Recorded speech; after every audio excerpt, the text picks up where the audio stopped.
Hey everyone, this is Matt with Learn Everything About Design, and in this video we're going to be doing a getting started in plasticity for surfacing, and in plasticity it's called sheet modeling. So we've got plenty of getting started content on this channel. We've got an entire playlist on designing a concept car, and we've got plenty of other getting started videos. We're going to be doing this one in the new release version 25.1, and make sure that when we're looking at plasticity, we remember that the functionality is generally the same, even all the way back to the first release version 1.4 that we've got some content on. Main things that change in 25 are the UI. We did a what's new video for that. There are also some new tools that have arrived, but in this video, we're going to focus specifically on tools that are available for the indie license, so you don't have to have the studio license, which includes things like Xnerves. So we're going to focus on those specific tools. Now, the first thing that we want to do when we get started is make sure that we are comfortable with plasticity in general. You know how to navigate, you know how to rotate your model around, you understand where the tools are located. We're not going to speed through and use a ton of shortcut keys, but we do want to make sure that this is not your first experience with plasticity. If this is, I strongly suggest you go back to some of our other getting started content. If you're an absolute beginner, we've got a long video that will walk you through everything very slowly. If you're coming from another CAD program, we also have a video for that. Now, those were done in version 24, which the UI is slightly different. If you really are having trouble, we did a what's new video for version 25 that talks about those changes. But if you are comfortable with plasticity, you're comfortable with rotating your model around, and you've at least played around with some solid modeling, then we can go ahead and follow along. And what we're going to be doing today is we're going to be modeling, or we're going to be creating essentially the Logitech MX vertical shape. We're going to omit some key details here. We're not going to do everything because honestly, some of these details would be much easier with access to Xnerves or access to some of those advanced tools in the studio license. So we're not going to be doing these ribs that are on the grip area, but we are going to be creating the general shape, including this fading edge line that happens on the side of it, the sort of twisted mouse shape, and we'll talk about adding buttons and how to divide the face up for the two main buttons on the mouse. So we'll get to all of that. The first thing that I would suggest you do is get this top image here and download it so you can right click and you can try to save it as an image. I like to sometimes just take a screenshot and grab the portion that I'm interested in. We're not going to do this with all the views, although if you want to, you can. You can grab a front view and you can grab sort of the side view and the bottom view. For our purposes, just having the top view is going to help us get this shape. So I would suggest you at least grab the top view. That way you can bring it down. And I'll put a link to this website in the description of this video, so you don't have to go searching for it. But again, the top view is going to be important, really because it helps us set the scale as well as the twist or rotation that happens on this top section. So the first thing that we want to do is first make sure that all of our selections are at the top selected. So oftentimes when you load plasticity and you've been modeling other things, the control point option will be off. So what you can either do with nothing else selected is you can hit Tab, or you can hit the number 5 across the top of your keyboard. Or if you've got these three selected, you can hold down the Shift key and add the other selection there. So any of those will work, just kind of depends on what you're comfortable with. I tend to go to either 5 or Tab, but keep in mind that Tab only works if nothing else is going on. If you have a command open, Tab does different things. So make sure that when you're playing around with this, you know that Tab doesn't always work. Next thing that we want to do is select the box and hit Delete. And then we're going to use the / to allow us to zoom into our grid. Now, if you've just installed Plasticity and you haven't really done much to it, we do want to make sure that we are on the same units. So on the panel on the right-hand side, I'm using millimeters. My grid size is 250, which basically is the entire size of this grid. And I've got lines every 25 millimeters. This is essentially telling me about what a 1 by 1 inch square is going to be, and it gives me just a rough sense of scale. I generally do this for 3D printing to set the size of the build platform. So if you are designing for 3D printing, it can be handy to set your grid size to whatever build size you have available, whether it's 200 or 250 or 300 or whatever. Just set it up so that you've got a rough approximation of that. So now that we've got this set, next I'm going to go to a top view And again, I'm going to try to avoid using too many shortcut keys, but numpad 7 is going to give us a top view. You can also click up here on the top of the cube or the Z, or if we go down to the planes section, our top view is going to be the XY plane. Now, if we left click on this once, it's going to activate it, which means that as we begin creating curves, it's going to snap to that. But if you click it twice, it'll view it from the top. It'll basically zoom to a normal view. So now we're looking top down. The next thing that we want to do is I want to create a line, and something that's important to remember when we begin creating a model is understanding where the front view is, where the right view is, and kind of the orientation of that. And the reason for that is because if we start building our model going vertically along this y-axis, if we rotate this around and let's say we click on the right side of the view cube, if we click on like the y, this is back, we've got right, and so basically each of these orientations are going to give us a different viewpoint. And the reason that's important is because if you want to use, let's say, a right-hand image, or if you want looking at X to be our right view, then it's important to know that this X direction is going to be looking at it from the right-hand side. Now, this gets a little tricky because when we double-click on a plane, we're always going to have the green and the red axes, so it becomes a bit tough. So what I'm going to do is I'm going to take a line, and I'm going to come over here to about the third division, left-click on the X-axis. I'm going to come back here to about 175 millimeters. It's not going to snap to this right now, so I'm just going to left-click because I don't have grid snapping on, and then we'll right-click to accept. If you want to turn grid snapping on, you can toggle it on here. I generally don't use grid snapping, but if you want to, you can toggle that on. There is also additional snaps that we have access to, control points and things like that. I'm going to leave all those on by default, including object snapping, just I don't turn on grid snapping. So now that we've got this, we want to insert our image. So we're going to go to the P menu and go to Import Append. With Import Append, we want to find where we've got that image. Now for me, I've got it loaded into a sandbox folder, and basically I've got this top-down image.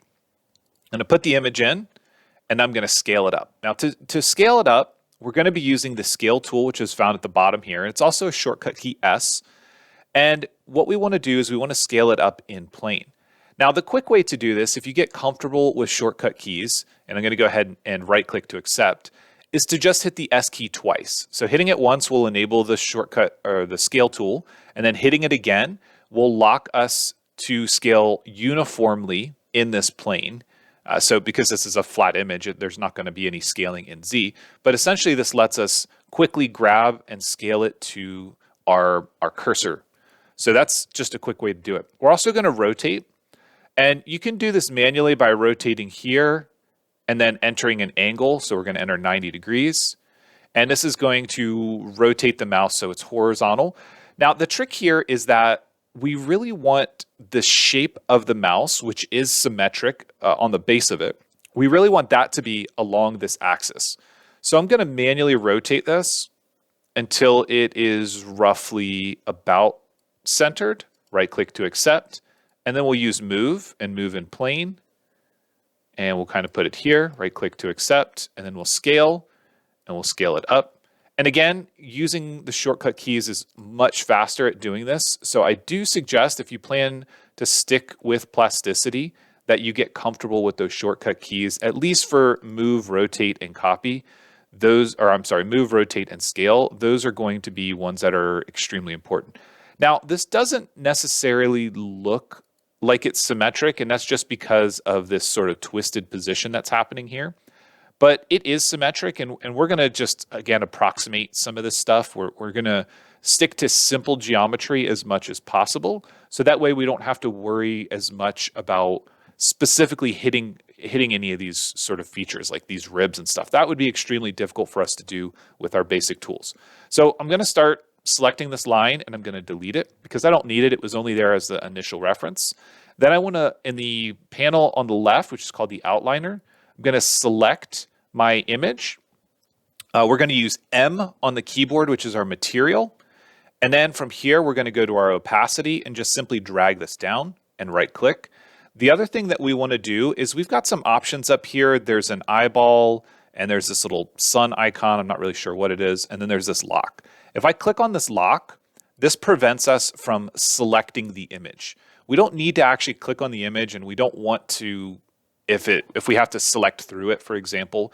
So enabling that lock as well as the opacity allows us to have the image in place without accidentally clicking on it or snapping to it or anything like that. So I do suggest, if you're using these as references, that you adjust the material, so M on the keyboard again, and then you also lock the image. Now that we have this in place, we can start building out the bottom shape. So what we're going to do is we're going to go to our spline curve. And anytime that we've got a little arrow in the bottom right, we want to hold down the left mouse button. And in this case, we're going to use a control point curve. Now, the main reason that we want a control point curve is it's going to be easier for us to control the tangency. Now, we don't have a way to drive and lock tangency per se, as we do in some more traditional CAD programs. So what we want to make sure we do, because we're working with symmetry, is we want to make sure that when we snap to the x-axis and we leave the x-axis, that our first selection is vertical. So we're going to left click there. And as long as those 2 points are vertically aligned or perpendicular to the x-axis, as we mirror this curve across the x-axis, which will really be in the y direction, then we'll be able to ensure that it's a smooth transition. So I'm going to just work my way around with a couple of points. Now, if you find it trying to snap somewhere, you can always hold down the control key and get it to prevent that. And then again, for the symmetry, we want to hover down here, but tap the shift key. And if we tap the shift key, this is going to allow us to bring up vertical constraints. So anywhere we click, let's say we go here, you can see that there is a persistent vertical constraint. Another thing that we could do, and I'll just quickly demonstrate this, is if I have a line here, and again, I'm coming in here and I tap shift here, it'll give me this vertical projection. And this is going to ensure that those are tangent. Now, if we're working on a complex shape and we need to ensure that we're working with like G2 continuity, then we would want to make sure that we've got 2 of these edges in our spline to be collinear, and that would help us achieve a higher level of curvature. Once we're here, we can manipulate these again by just using move. And we can, with the control points active, we can just drag them around, or you can enable the move command if you want to. Just keep in mind that if we are going to make any adjustments to the start or end, we want to select both of those and move them together. That way we can ensure that it is actually staying vertical. Now, when we do this, I also want to hold down the control key, and that will allow me to snap it back to X. And then again, I can begin just moving things around. You don't have to get it perfect because we just sort of eyeballed this. And keep in mind, again, you can use the move command. So if you want to enable this and you only want to move these in X, let's say, that's a simple way to do it. I'm going to call that good. I'm going to select this, to select the curve. And then we're going to go down to the 3-dot icon down here. This is going to be our contextual tools. So you can see some of them are grayed out that we can't use. However, some of them are available. Even though we can't really imprint, we don't have any surfaces or sheets or solid bodies, but we can use the mirror tool. Now, shortcut's Alt-X, and also the shortcut to get to that menu, you can use Shift and F, and then you can just use F, which brings up the search command. So Shift and F will put this same menu wherever your cursor is, and F will put this menu wherever your cursor is. So those are good ones to just kind of remember, put in your memory bank. But if you have to come down here, it's not a big deal. Then from here, because we know our start and end point are snapped to the x-axis, we're going to click the lower portion of the y-axis and mirror that curve across. And then hold down Shift and select both. Go back down to your contextual tools and join them together. Now, while it's not required that we join them together, it does help us and simplify things a bit. All right, you can see that the image is a little bit off. It could possibly be because the picture has perspective, or maybe my movement and rotation was a little bit off. But again, for the purposes of this video, not really a big deal. For now, I'm going to hide the image because I don't really need to see it. Now, it is important that every once in a while you do go back to the website and note that they do have a 3D version. So if you click on 3D, you actually have the ability to rotate a 3D model around. So for example, you can see the bottom edge that we just drew is here. The edge that we're going to be making now is this one that's tilted at an angle. Now it's tilted in the direction of, this is a right-handed version of this mouse, that's tilted in the direction of your thumb. So where your thumb rests, this is a bit higher, and we do have this fading edge to contend with. But I just want to note that the base that we just drew is at the bottom here, and this curve is going to get duplicated, it's going to get rotated and scaled, so that way this edge is slightly out, this edge is slightly out a little bit more, and then we're going to deal with the transition here. So back in Plasticity, what I'm going to do is I'm going to take this, and I'm going to duplicate it. Again, shortcut keys for everything, but you can click on duplicate here. We want to pull this up. Remember, the side where our thumb's going to be is over here, so this is going to be the taller section. This is going to be the smaller section. We'll bring it up about 10 millimeters and then right-click to accept. I'm going to get off of my construction plane. I'm going to look at this from the top down, so click on Z. And then I'm going to scale this. So scale, I'm going to scale in plane. I don't really know how much, so I'm going to scale, let's say about 1.03. We can always update that later. And then I'm going to move this. So I'm going to move it a little bit back towards the thumb. Right click to accept. We're going to rotate this around. And now we want to rotate it. Now, when we're using the rotate tool, there's going to be red, green, and blue edges that we can grab. So those will spin about X, Y, and Z. This white one is going to be based on our view. So if you want to rotate specifically about X, you want to make sure you grab the red one. If you want to rotate based on your current view, you can use the white one. Now for us, we want our pivot point to be over here. So if we look in the bottom right-hand corner, our tool or our shortcut key for pivot point is V on the keyboard. So click V. Then we can snap where we want to put this, and I'm going to put it on this control vertice over here. And now I'm going to rotate that about X, raising that left side up. And again, if you want to be real specific, you can go in and get more images and add them to the front and side. For what we're doing here, it doesn't really matter, but it can be helpful. Next, I want to scale this up just a little bit more. And notice that the scale is using where we put our pivot point. Now, this is an option that happens inside of here. It's using the pivot point orientation, which means that I can still use this scale in plane. And what this is going to do is it's going to scale out from this location, which basically is keeping this edge in the same spot. And it's scaling out as if we were on that plane, and then we can right click and accept. Now that we've got these two pieces, there are a couple of things that we need to add before we try to loft between them.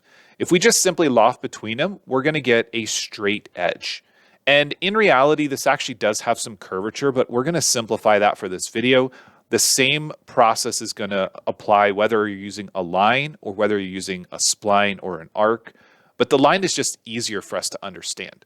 So the first thing that I want to make sure we understand, because the bottom was mirrored about or across the x-axis, we have these CVs that are located on the x-axis. Those are really easy for us to snap to. We can snap to the same CV on the top curve, but we need to understand that that is not going to be located on plane. So if you were trying to create a curve, and let's say you were in this front view, these 2 points are not vertical. It doesn't matter for a loft, but if you are trying to create some more, curvature-based guides, things like splines and arcs, you would want to be a bit more careful. The way that we do that is by enabling a snap plane. So in this case, I really want to look at the YZ plane. So if we go down to our planes and we select YZ, that's going to enable the YZ plane. Now if I use a line and I come over here, we want to make sure that we're not snapping to the CV, but we're snapping to the curve. And we want to pay close attention next to the cursor. It says YZ, curve, region. The region is just because I'm kind of inside of this highlighted profile. But the main thing that we want to identify is that it says both curve and YZ. This means that our snap point, if we left click, is going to be both on the YZ plane as well as on the curve. Now on the bottom, notice it says closest curve perpendicular. That's not what we want. We don't want it to be perpendicular. We want to find the place where it says at least curve as well as YZ. Now there are a couple of other things next to the cursor. Intersection, because this is the intersection of basically that line and the x-axis or the y-axis. Actually, should be y, but it's showing up red. The curve, the region, the y-axis, and yz. So we're going to left click and then say OK. Note that if you have a line that you do snap to a curve and you come down here and it's not in the right place, the CV on the end will be green and not purple. So you do want to make sure that those CVs do change color. I'm going to delete this one. We don't need it. And then we'll get off of that. So again, when we're creating these guides, we don't have to be real specific with them. If they're lines, it's pretty easy for us to just draw a line from one to the other. But if you do need it to be on a specific plane, make sure that you enable that plane, whether it's temporary construction or one of the default planes, and make sure that you do pay close attention next to the cursor, that it is snapping to those. Well, we're going to do this again with the YZ plane because we're going to be over here. And I'm going to go normal to this view. But again, if you double click the YZ plane, it'll go normal for us. And now we want to go from this upper curve to the bottom curve. But here's where we're going to create that fading edge. So we have to pay close attention that we're snapping to the curve and YZ. We're going to come down, let's say about here, and then we're going to go in at an angle. Again, we want to make sure that we're snapping to the curve and YZ. Right click, and you can see that it didn't work. We're way out in space, but it basically snapped to some place that told us it was on the curve. That's okay because what we can do now is use our move tool. We're going to move along Y, and I'm going to hold down the control key, and it should snap to a location. And if it doesn't, you can always come back, and we can manually move this point, and again, hold down control key and allow it to snap. The problem that we have with these types of splines is that it's very hard for us to see when the furthest out point is not going to be basically the furthest out point as we're looking at it is not the place that we actually want to snap. So if we go back to that YZ view and we go to the bottom here, actually, let's hit / and then we'll zoom in over here. So essentially the place that we need to snap is not the widest point. So if I drag this around and I hold down control, you can see that it says curve Y, YZ, Y, but again, it's not actually snapping. So we want to make sure that we snap to curve and the Y axis and make sure that we're in plane. Remember that those endpoints should turn purple.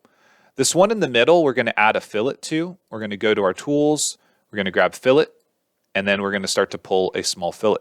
When you're using the fillet tool, keep in mind that one direction will give you a fillet, the other will give you a chamfer. So in this case, we want a fillet of about, let's say let's make it a bit smaller. Let's make it 1.5 millimeters. You can also manually enter a value if you want to be specific. For our purposes, it's going to be fine. Left click to deselect that edge, and then / will get us back to our view, and then we can close off our construction plane. So what we've done here is we've added a couple of guides telling the loft where we want to go. So we're going to go from the bottom curve to the top curve. In order to do that, we're going to select the bottom curve, shift select the top, and then we're going to come in and find our loft tool. Keep in mind the loft shortcut is L, and this L will also work when you have curves selected. So if we wanted to loft from one curve to another, we could use the same tool, and I'll show you that here. So if I select this endpoint and this endpoint over here and hit L, this is going to give me a curve that's bridging the vertex. So basically this is essentially going to be similar to this bridge curve, but what we really want is to select the profiles and hit L, and now we're going to get a lofted surface or a lofted patch.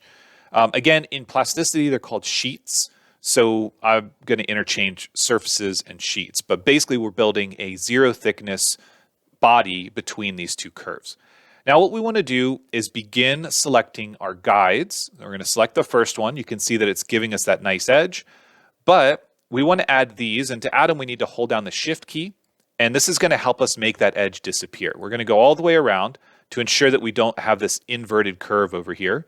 So basically what we're doing is we're saying follow the bottom spline that we created and the top spline, and as you transition between those, over here we want to have this 1.5 millimeter fillet, but it needs to fade away to a vertical line. We'll right click to accept. We're going to select all the curves that we have so far, and we're going to hide them. You can do this with H on the keyboard, or you can click on the little eyeball icon that's next to each one to turn them on and off. So this is a great starting point. We've got that curve fading away. Now, again, in reality, if we go back and we look at the mouse, this is not a straight line. This has got a slight curve to it. There is that little crease in there and then a slight curve. Same thing over here. The main reason we're not doing that is just, again, simplicity's sake. If you understand the process with the straight lines that we're using, you'll also understand the same process using a curve or a spline or an arc. You'll be able to follow that same process. The next thing that we need to do is we need to go from here up to that upper flat panel. Now, if we bring back our image, we take a look at it. Basically, now we need to build out this piece, and then we're going to go between them. So in order to do that, I'm going to go to a top-down view. Again, this is going to be my XY, so double-click on it. And I'm going to build this out on my XY plane, and then I'm going to just move it up into position. There are other ways that we can do this. We can create a new plane from our camera view. That would work, but we would really need to have a reference in space for where that needs to go. So I find it's a bit easier to do it this way. We're going to start with a center diameter circle, and we want it to be approximately the size of that top piece. I don't know how much it is. I didn't actually measure it on the mouse I'm using. So I'm just going to approximate it at about 18 millimeters. Then we're going to duplicate that object, and we're going to pull it back. So basically what we're doing is we're trying to build this slotted shape. Right click, and then we'll use our line tool. And we want to go between these when it says tan/tan. We're going to left click, then right click to accept, and then we'll repeat that again. Now, the main reason that we want to do this where it says tan/tan is because that's going to give us tangency between the circle on the left and the circle on the right. And now we want to use our trim tool, which can be found over here. Keep in mind that you can also dock this. You can move it to the right if you prefer it over there. I'm trying to get used to it over here on the left, but honestly, I prefer it on the right. We're going to select trim, and we're going to get rid of these inside edges. Right click to accept. Then we're going to hold down Alt, select all of these, and we're going to join them together. So select join and right click to accept. Again, join isn't always required, but it does help, especially if we begin moving things in 3D. We want to make sure that we just have to grab one curve and we don't have to worry about everything else. So now that we've got this in place, we know that it needs to rotate and it needs to move up in 3D, and it also needs to tilt. So the way that I'm going to do this is I'm going to use rotate. I'm going to use V for pivot point and put it back here. And I'm going to rotate this at the approximate angle. Right click. Then I'm going to use move. Move it in plane. It's still sticking with that pivot point. It looks to be okay. It could be probably a little bit wider, but again, for our purposes, I'm not really concerned. And then we're going to rotate this around, and now we need to pull it up. So I'm going to use move, and I'm going to bring this up. And I need to just approximate this. Again, if you've got another image, you can use that with measurements, but I'm going to approximate this. I'm going to right click to accept. And this is where it gets tricky.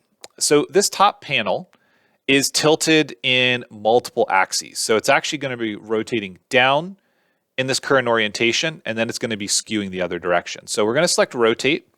Our pivot point is still in the back center, which is helpful because that's going to assume x-axis is here. Right click to accept.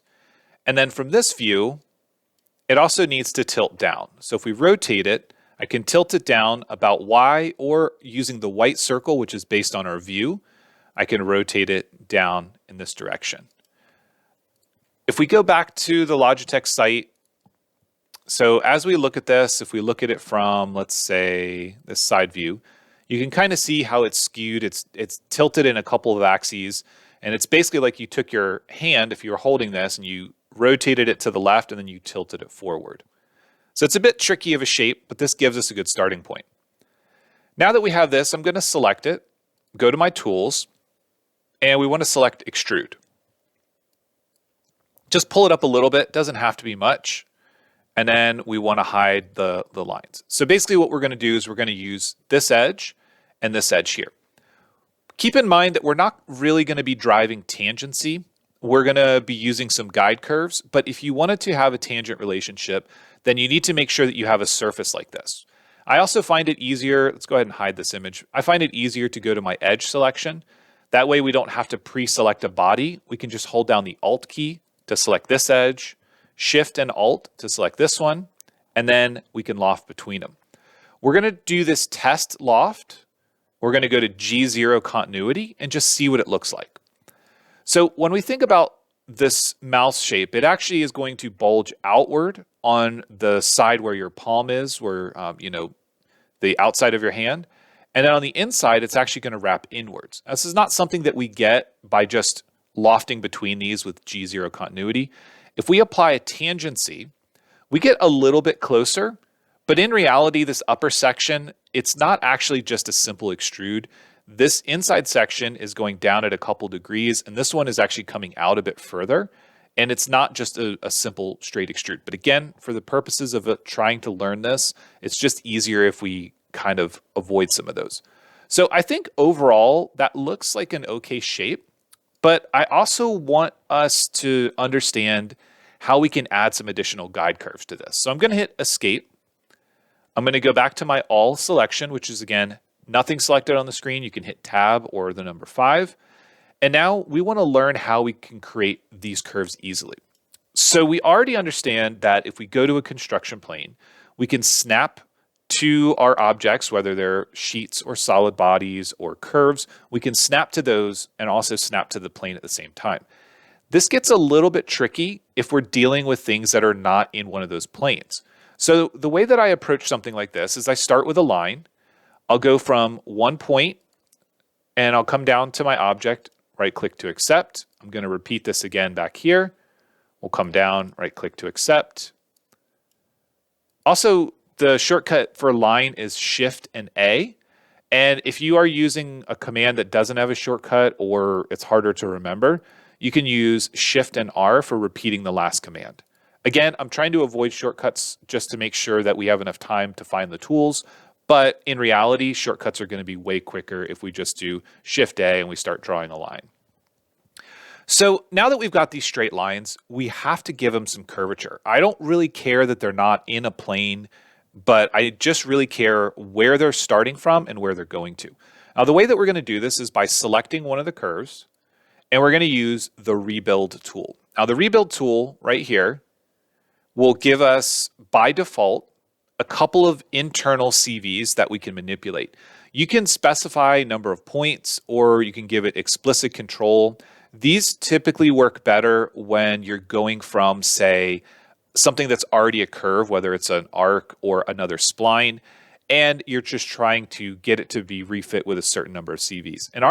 For our purposes here, what I'm going to do is just go with the default, which is going to add 2 CVs internally. I'm going to right-click to accept, box select those 2 CVs, and then we're going to use the Move tool. I'm just going to pull them in a little bit to give it a little bit of an arc.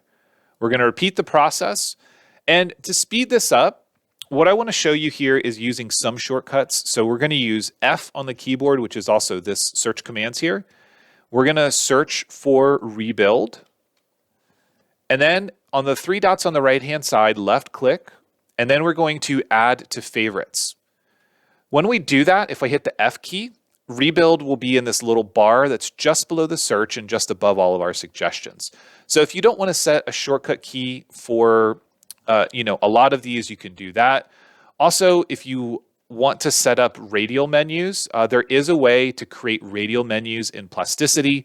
I did a video on this. Radial menus are built into Plasticity, but Peter at Take Refuge 3D has created a little program to help you create those JSON files to configure those a bit easier. So I'll make sure that I put a card on the screen for that video if you want to check it out. But that's another way that you can quickly get to some of those tools by creating those radial menus. So again, we're going to hit F, click on Rebuild, right click to accept. We want to select those 2 CVs, use G to move, or you can select it here, and then again, just pull this in. Keep in mind, in this situation, we're moving in plane. If you don't want to move in plane, then you can play around with some of the options for orientation. We're going to right click to accept. We'll do the same thing over here. Grab those 2 CVs. Again, G is a quick way to do this. Again, F, Rebuild, right click to accept. Make sure that we're just selecting these two and then G and G. And again, that's a quick way to do it. So again, you don't have to use shortcuts, but it definitely speeds up the process. Now we're going to go back to our edge selection. Hold down Alt to select the entire loop, Shift and Alt here, and then L for loft. We're going to set these to G0, which basically means that the bottom and top are connected. Start to select our guides, hold down Shift to add more guide curves, and we're going to rotate this around and add this one as well, and right-click to accept. Again, with the curves, we can hide them. You can click on the eyeball icon when they're selected, or you can hit H on the keyboard. So again, that's a pretty nice way to do this. If we don't need this extruded surface, if we just want to patch the top and not worry about, basically that little piece, we could do that. But again, having that surface there is a good reference for if you're trying to create a tangency in your new loft. There are certainly things that we could do. So for example, this curve coming right between the transition of a line and an arc potentially introduces some problems here. We could play around with omitting some guide curves, or we could play around with some different shape changes.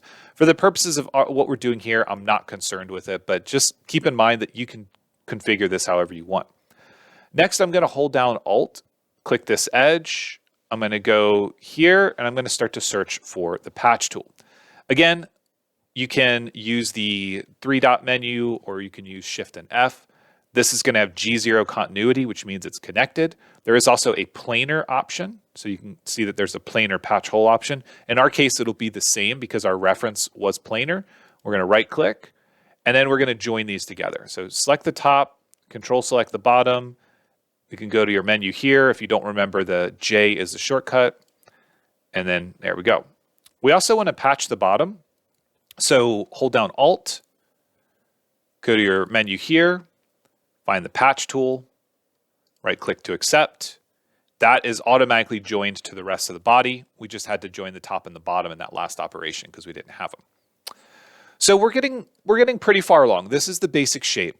The next thing that we want to do is we want to start to add some details. So for example, if you wanted to add a chamfer or a fillet to this edge, you can do that by pulling it here. Keep in mind that when we're dealing with shapes that have inconsistent angles between edges, then chamfers and fillets tend to get larger or smaller. There are some differences that we can do. For example, on a chamfer, we can drive the apex, which is going to keep it a consistent width. If we go to a fillet, then basically what we do is we drive it based on a chord length. So either of these options will work for fillets or chamfers.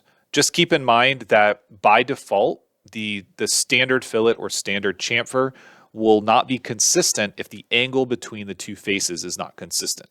So I'm going to make it a little bit over 1 millimeter, right-click to accept. This is going to be a fillet, so we're going to pull this out. And again, you can see it gets narrow here and it gets a little bit wider. We're going to use chordal, which will keep it a consistent width the entire way. You can pull it in and make that a bit smaller. Right-click to accept. And we'll do the same thing on the bottom. So again, pull it out, chordal, right-click to accept. We're not going to be adding all the detail to this mouse, but I just want to show you a couple of other things that we can do.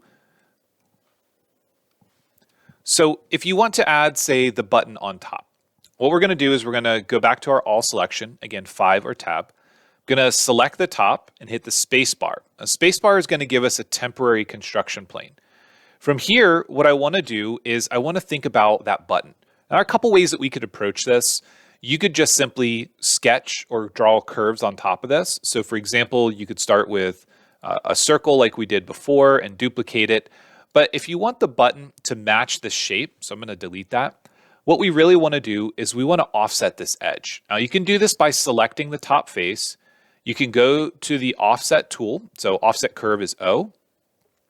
Now, I find that this is a little tricky doing this with basically with the shortcut here. What I like to do is select the body, hold down Alt to select that edge, and then hit O on the keyboard, because then it's just easier because we already have the edge selected. Right-click to accept. Next, I need to shorten this up. So what I'm going to do is use my line tool. And in the bottom right, we can see that we've got an option called knife. So hit K on the keyboard. And basically what we're going to do is we're just going to draw a perpendicular line across. That's going to divide that entire thing up for us. Then we can pull this up, right click to accept, grab both of these edges and begin adding a fillet. And we're going to try for a full round. Now, in some cases, full round will work. In other cases, it's not going to, based on the input shape. Now, I've modeled this shape a couple times, and what I found is that it's a mixed bag. Sometimes it works, sometimes it doesn't, and it's highly dependent upon the final shape that we end up with this top. So I'm just going to pull it until it's close. Right click. We're going to add a chamfer to the top here. Right click. Hold down Alt and select this bottom edge. And then we're going to hit O to offset and offset this outward a little bit. And then we want to come in and select this face and pull it down. So it looks like there's a little bit of a gap there. Let's get off of our temporary construction plane. And last thing I want to do is clean up these edges. So select the entire body. We're going to go to our search commands and start to type in redundant. So we've got a command called delete redundant topology. And what this will do is it'll go through the model and it'll clean up any of those divisions. So they weren't really adding to the geometry and it was able to clean those up. So now from afar, if we turn off our X-ray mode so we're not seeing through, and if we turn off our edges, you can see that there's a button on top. And if we zoom in, you can see that there is a little bit of a gap or a recess there. So again, that's just one way that we can start to add these. Another way that we can add them is by, let's say, rotating this around.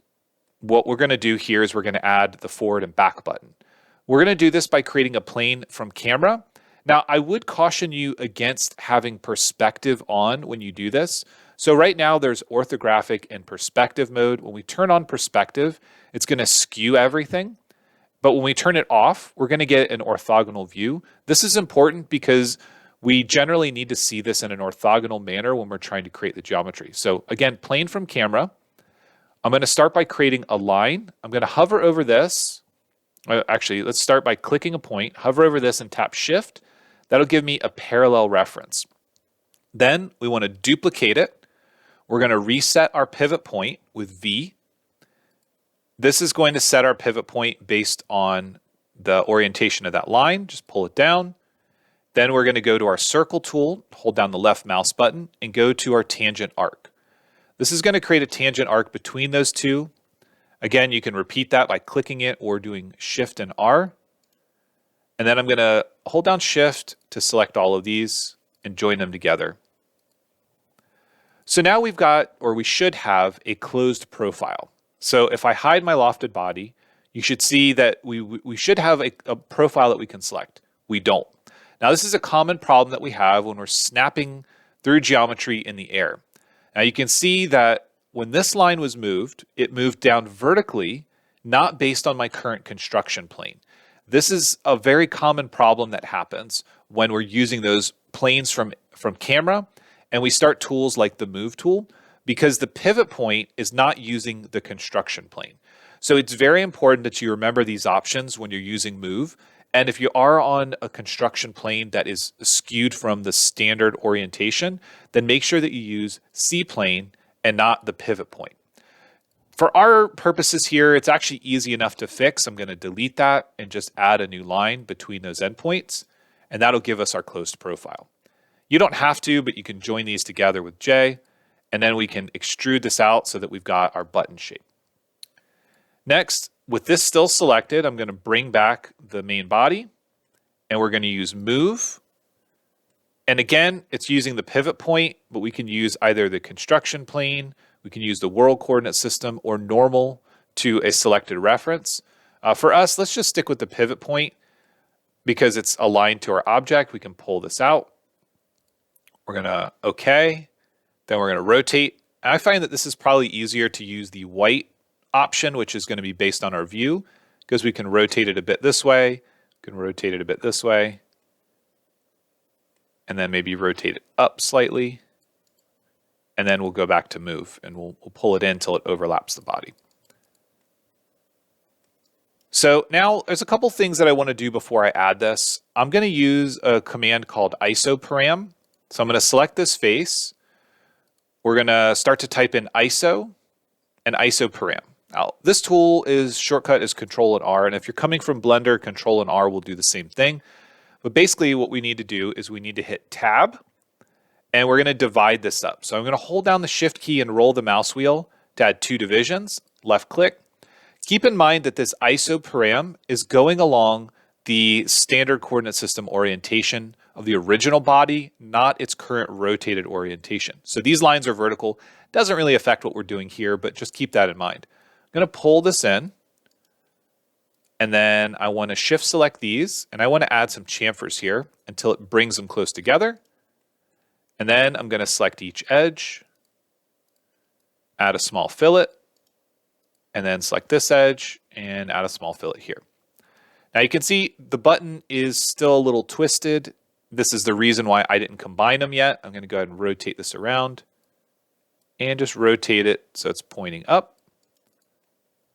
And now we can join them together. So select the main body. We're going to use Boolean, which is down here, or Q on the keyboard. Select this body. We're going to have to hit Q again to join them together. Then right click to accept. Next, we can hold down Alt, get this loop, and O to offset. This sometimes is going to present us a problem, and partially because of this edge sinking down in. If this was a little bit higher out, it would work fine. So what we can do is Control Z to undo the Boolean. Grab the object, move it. Again, G on the keyboard is going to be your friend, but I'm going to go ahead and manually move this out. And then again, Q and Q.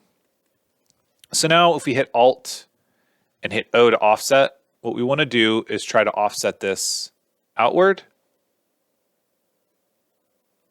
All right, I'm going to give it a second to catch up before I move too much more. There's going to be a point on this where it fails, likely due to the shape or the curvature. So you can see it right about there, it starts to fail. That's okay. For our purposes, what I'm going to do is hit Escape. And then what we could do is create a new construction plane with space. And we can hold down, select our edges, hold down Alt.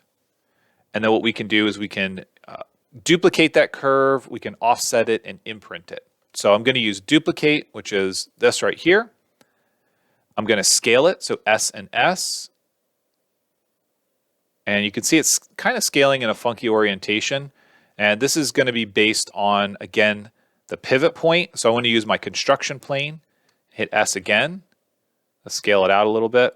If we want to scale in a specific direction, say Y, we could do that. And then we could scale in X, and we could try to get it to be okay. Right click to accept. And then we're going to use imprint, which is Shift and I. If you look at our menu here, you can see that imprint is not really an option in here. So you will either need to know the shortcut key, or you'll need to be able to type it in. And we're going to select the body and then hide the curve. So what this should have done is divide this face up. Now we could spend a little bit more time doing this, but basically what this does is it gives us the ability to go back to our all selection, select the face, and we should be able to create a little bit of a button recess. Not the best way to do it in this case because things are kind of at funky angles because of the curvature, but if the offset option doesn't work, then at least you can go back and you can create some curves and use a tool like imprint to get a similar result. The last thing that I really want to highlight on this is how we would go about breaking this up for the buttons themselves. So with the buttons, this is going to be a tricky one. And again, remember that we've got the option to delete redundant topology, which can heal the model. So I'm going to start by turning X-ray mode off. I'm going to use ISO param, which is Control and R. And I want to find a place that I want to divide it up for the button. So I'm going to do that here. I'm going to do that again, Control and R, but hit Tab, which is going to divide it up all the way around. And then I'm going to do it again over here, Control and R, and find a place I want to divide it up front. So once I have that, what we can do is select this face and offset. So again, O, and we can bring this in a specified amount, let's say 1 millimeter, to have a consistent gap all the way around. Now, Control and R again, and hit Tab. Let's see, I think it may have gone. Let's select this face, Control R, Tab, and I'm going to put a line there. And I'm going to do the same thing again. Control R, hit Tab. And basically what I want to do is create a gap between the buttons. So what this allows us to do is select this, shift select this, and pull them in to give us the gap where the actual mouse buttons would be. Keep in mind that if this is overlapping, let's say the chamfer, it's going to pull it in. You could offset that top edge a bit more and have that space still there. Again, for the purposes of what we're doing here, I don't think it's really important that we go into all the fine details here. It's really more about exploring and creating these shapes. Another thing that we could do if we needed to, say, add the wheel here is we could use the knife tool. So line and then K on the keyboard for the knife tool. And we could start to create the division where this is going to be and divide up these faces. Now, keep in mind, it is going to matter if you have sort of an orthogonal view. So basically, you want to make sure that you're orthogonal to whatever we're doing. So I'm going to do Control Z. Another option that we could have is to design the wheel and move it into place. So let's go to a top view, double click the XY, and let's just create a circle. So hold down the left mouse button and let's create a circle that's going to be our mouse wheel. I'm going to extrude it up and hide the circle. Shift select both edges to start to add a fillet and make it full. And if you wanted to add any divisions or anything like that, you could. But now let's go ahead and take a look at this and move it into place. So the first thing that I want to do is I'm going to move it. So I'm going to move it up until it's roughly at the right location. Go to a top-down view. And then move it until it's roughly in the right location. And once we're mostly happy with it, we can rotate it. So again, kind of rotate it into place and then do some final movements. Again, you can make sure that this is based on the pivot point. If you want to reset your pivot point so that it stays with the model, then this kind of helps us when we get into these situations. Right click to accept, and then again Q for boolean, and then we should now have an edge that we can offset if we want. So once again, it's not going to be 100% accurate, but once we're done, we can hit F and delete redundant topology to clean up some of those extra edges. Now, if it happens to do too much, you can always do Control Z to bring them back. You can select an edge and hit delete, and this will manually dissolve the edges. So basically, it's like we're doing a redundant topology, but it gives us a little bit more control. So if that happens to you, if it happens to get rid of too much, then go ahead and make sure that you just use the delete key. Remember that if you use Shift Delete, if we have a face selected and we use Shift Delete or Shift X, what you're actually doing is unjoining that face with the rest of the model, and then you're deleting the face. So in some cases, delete will be the same. In other cases, you want to make sure that you use delete to dissolve items or Shift Delete to actually get rid of them. Now that we're here, we can turn off edges. We can go into render mode. I'm going to go ahead and use this sort of gray, and we can take a look at our results. Now, I think that this is a pretty good job. I'm going to go ahead and turn perspective back on, make sure perspective is on. And let's toggle off the overlays and toggle off X-ray. So I think overall, we captured the design intent. We captured the shape. We've got our fading edge. And there's certainly more room to add more detail. You could detail out the bottom. There is a USB-C plug on the front for where it charges and connects to the computer. And there are just other things that we could do to this. But I think in general, hopefully this gives you enough information in the last hour of time to get you started understanding how you can build out complex shapes with just a couple of basic tools. We really used a few splines for the original base shape, but everything else from there was essentially just using lines or offsets of existing geometry. Now, if you have any questions on this, you can always leave comments below. We have also started creating content for sale on learneverythingaboutdesign.com. We currently have one Plasticity course there on designing a speaker assembly. We will be adding more advanced courses there in the coming month or two, so make sure that you do check that out if you are looking for more content, and plenty of playlists on this channel to help.